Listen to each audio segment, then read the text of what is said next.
নমস্কাৰ বন্ধু বান্ধৱীসকল, study club YouTube চেনেললৈ সকলোকে স্বাগতম জনাইছোঁ। আজি আমি ক্লাছ 7ৰ অসমীয়া বিষয়ৰ 14 নম্বৰ পাঠৰ বিদ্যাৰ কুৱেশ্যন এনচাৰসমূহ আলোচনা কৰিম। তেতিয়াহ'লে বলক আমি ভিডিঅ'টো আৰম্ভ কৰোঁ। ইয়াতে 3 নম্বৰ উত্তৰ দিয়া।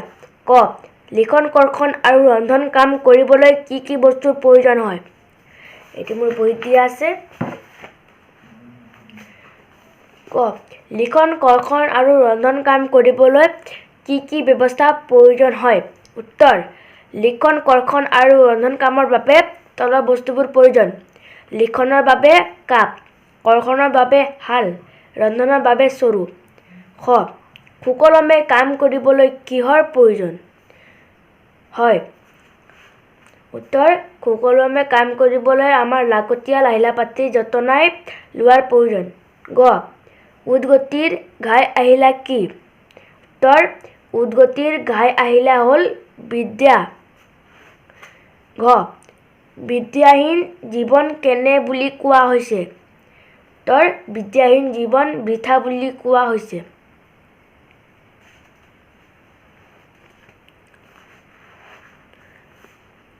নম্বৰ, কি কৰিলে সংসাৰত কৰ্ম কৰিবলৈ সুচল হয়? উত্তৰ, বিদ্যাৰ আলম লৈ উদ্গতিৰ সাধনা কৰি আগুৱাই গৈ থাকিলে সংসাৰত কৰ্ম কৰিবলৈ সুচল হয়।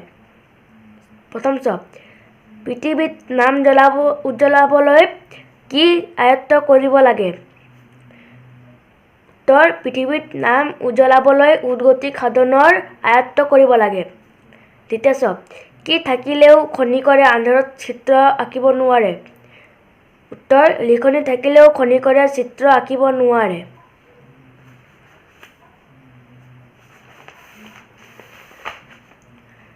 4 নম্বৰ, সত্য নে অসত্য লিখা। ক, কাপ নহ'লে লিখন কাম কৰিব নোৱাৰি। শুদ্ধ। খ, বিদ্যাহীন জীৱন সুখৰ বুলি সকলোৱে স্বীকাৰ কৰে। শুদ্ধ। গ, শাল নহ'লে কৰ্ষণ কৰিব নোৱাৰি। শুদ্ধ। ঘ, আগৰ কালৰ খ্যাতিমন্ত লোকসকলো বৰ বিদ্যাৱন্ত আছিল। অশুদ্ধ।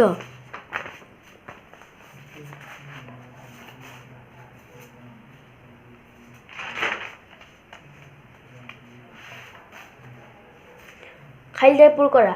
ক, লাগতিয়াল আহিলা-পাতি যতনাই নল'লে কোনো কাম সুকলমে কৰিব নোৱাৰি।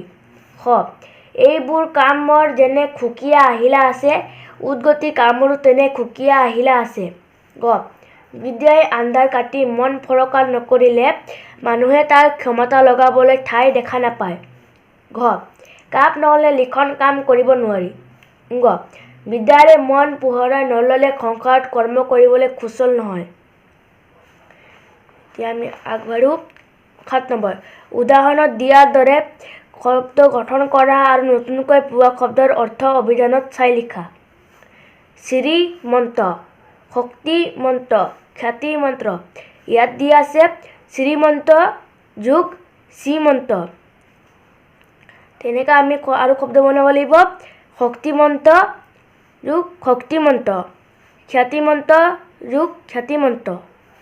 আৰু দিয়া আছে ৰূপৱন্ত, ৰূপৱন্ত, আঢ়ৈৱন্ত, আঢ়ৈৱন্ত, গুণৱন্ত, গুণৱন্ত। এতিয়া আমি 8 নম্বৰলৈ আগবাঢ়ো। সমাৰ্থক শব্দবোৰ আঁচটানি মিলোৱা। সুকলমে অনায়াসে, সুকীয়া পৃথক, বৃথা নিষ্ফল, ফৰকাল পৰিষ্কাৰ, পোহৰ আলোক, লাগতিয়াল প্ৰয়োজনীয়। আমি 9 নম্বৰত আগবাঢ়ো। বাওঁফালৰ শব্দবোৰৰ বিপৰীত অৰ্থ বুজোৱা শব্দবোৰ সোঁফালৰ শব্দ সম্ভাৰৰ পৰা বাছি উলিয়াই মাজৰ ঘৰটোৰ ভিতৰত লিখা। লাগতিয়াল, অলাগতিয়াল, উদ্গতি, অধোগতি, বিদ্যাহীন, বিদ্যাৱন্ত, আন্ধাৰ, তিমিৰ। এইটো মই বিচাৰি ওলাইছোঁ ইয়াৰ পৰা। ইয়াত অলাগতিয়াল, লাগতিয়াল, অলাগতিয়াল। লাগতিয়াল প্ৰয়োজনীয়তো নহ'ব, বিপৰীত অৰ্থ, সেইটোতো সমাৰ্থক হৈ যাব। দৰকাৰীও নহ'ব, এনে অলাগতিয়াল। উদ্গতি অধোগতি। ইয়াত উৎপত্তিও নহ'ব, উন্নতিও নহ'ব আৰু এতিয়া অধোগতি হ'ব ইয়াত। বিদ্যাহীন, ইয়াত বিদ্যাৱন্ত, ইয়াত অবিদ্যাও নহয়, বিদ্যাৱন্ত হ'ব।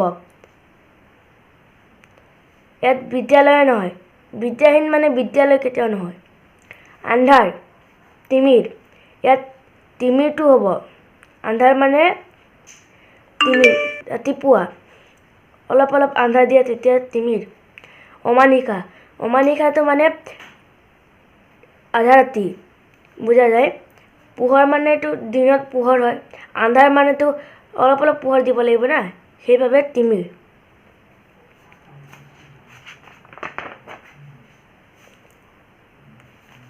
আমি এতিয়া 10 নম্বৰ বাক্য ৰচনা কৰা খ্যাতিমন্ত্ৰ। আগৰ কালৰ খ্যাতিমন্ত্ৰ মানুহবিলাকো বৰ বিদ্যাৱন্ত আছিল। উদ্গতি, বিদ্যা উদ্গতিৰ মূল আহিলা। পৃথিৱী, যিবিলাকে উদ্গতি সাধন কৰি পৃথিৱীত নাম জ্বলাইছে তেওঁবিলাকলৈ চালে এই কথাৰ সুন্দৰ প্ৰমাণ পোৱা যায়। খনিকৰ, লিখনি থাকিলেও খনিকৰে চিত্ৰ আঁকিব নোৱাৰি।